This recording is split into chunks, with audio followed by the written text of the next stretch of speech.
Hello everyone, welcome back. A little while back I discovered the story of the Unabomber and it completely blew me away. I couldn't believe what I was seeing. The Unabomber, he was like a child prodigy.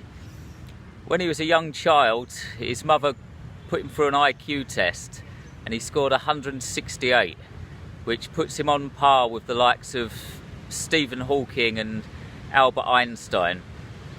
He then skipped grades in school because he was so clever. He went to Harvard University at the age of 16. He became involved in a certain project that might have been MK Ultra, like a mind control project. And then he went out and lived in a wooden cabin in the wilderness for about 20 odd years, making wooden bombs. It is an absolutely fascinating story, and that led me to do a previous video of mine about his manifesto, the Unabomber's manifesto. And I recently found out he's actually written more books since he's been in prison. He's written several articles and maybe one or two books as well. And I've started reading them just out of curiosity.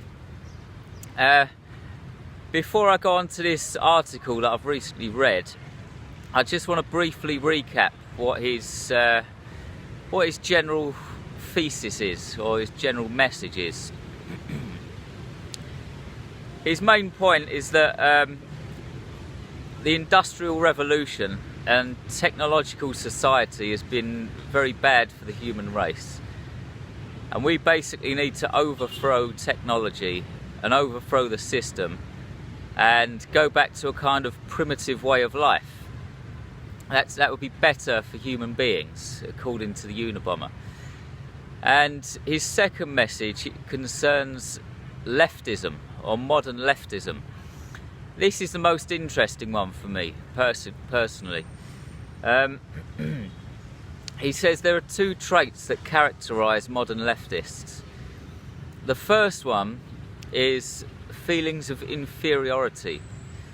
So most leftists identify themselves as victims, and that's why they feel sympathy towards kind of minority groups and stuff like that. And also he points out that if you take a close look at a lot of leftist protests, a lot of it is kind of masochistic in a way. They often chain themselves to trees or lie down in roads to stop lorries from driving over them and stuff. If you just look at the way they protest, they're quite masochistic in a way. So feelings of inferiority characterise the left, and also he points out that most of them are over-socialised. Now, over-socialisation is where a person kind of absorbs the messages and the rules of society a little bit too well. We evolved to live in the wilderness. We evolved to live in small groups as hunter-gatherers. So it's not actually natural to live in a large-scale society like we do, with all of these rules and regulations. It's not actually natural to not be allowed to have sexist thoughts or racist thoughts. It's not natural to have rules that state you're not allowed to dislike people. Okay? So, for that reason, most human beings need to rebel against this system. And for most people, it's fairly easy to rebel against the system because we all have sexist thoughts. We all dislike certain people, and we're all a little bit racist as well. These things are natural. But to an over-socialised person, for somebody who's absorbed these rules too much, they just can't allow themselves to be sexist or racist or have any bad negative thoughts whatsoever. If they have these thoughts, they swiftly push them aside and deny them. their conditioning won't allow it. But again, they have to rebel somehow.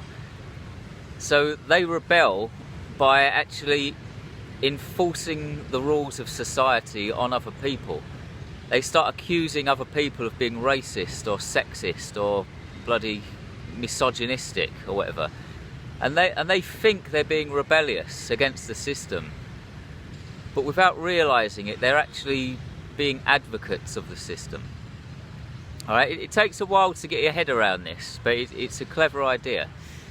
So those are the two characteristics of the left. Now,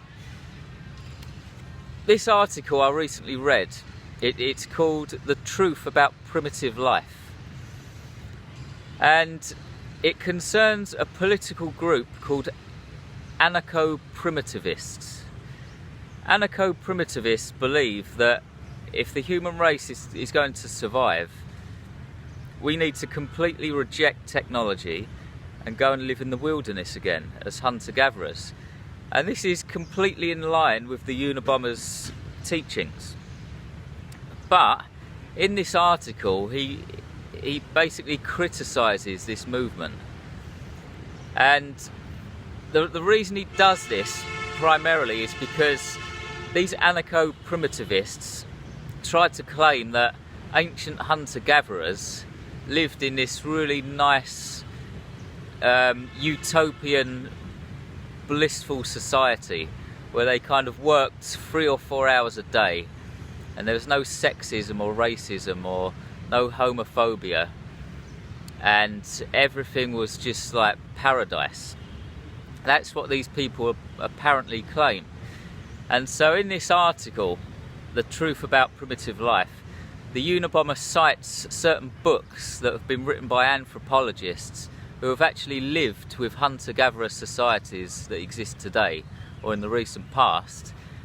And he points out that all these things like sexism and violence and hard work, these things all exist in hunter-gatherer societies.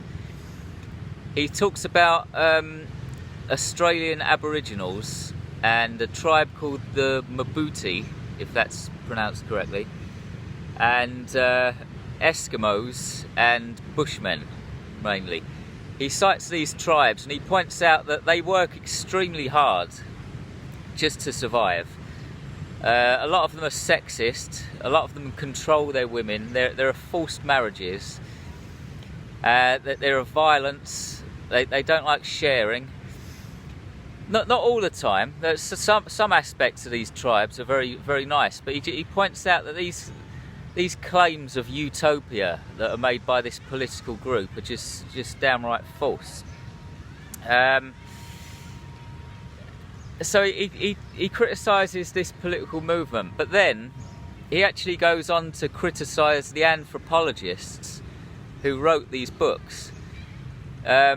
These anthropologists are part of academia, and as we all know, academia tends to lean towards the left, and he thinks these anthropologists are over-socialised as well.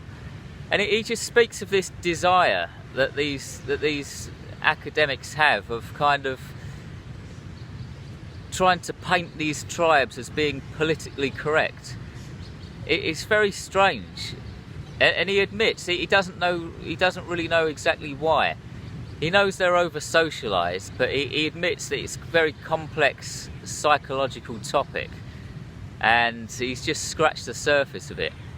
But a lot of these anthropologists like to claim that these cultures that live in the jungle are like, they're not sexist or they're not racist or anything.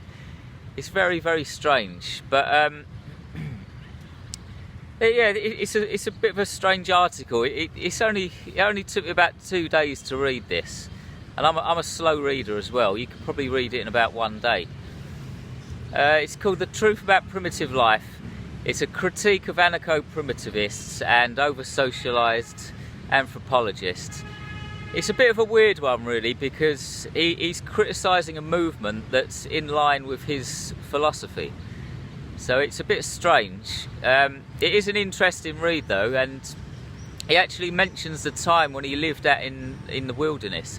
I think it was Montana, an area in America called Montana. And he actually speaks now and again about how he used to go out and collect fruit and collect firewood and stuff when he used to live out there. It's such a fascinating story, it really is. So it's a critique of these anarcho primitivists.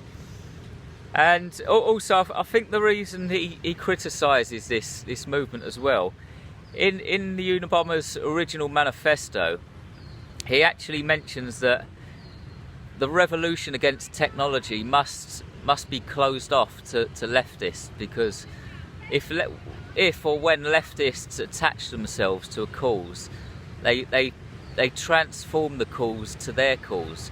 So it might start off as a kind of revolt against technology, but if leftists got involved in it, they would turn it into a leftist thing. And so I think this anarcho-primitivist movement is a kind of leftist political movement, and so they've attached themselves to this anti-tech revolution, and of course they've introduced this politically correct aspect where they try to paint these tribes as being PC. I think that's another reason he's kind of laid into this movement. So just a quick video here about this article I've read. There are several more letters and articles that I'm going to read of the Unabomber over the next few weeks. This is just the first one. He's got another few articles, and I'm going to read a few of his letters as well, like letters that he's written to people from prison, and I'm going to do videos on them as well. So this is like the first one of a new series of Unabomber videos. So thanks very much for watching. If you have any more recommendations, let me know in the comments section, and try to have a great day on this weird, ruthless, peculiar rock we call Earth. I'll see you again next time.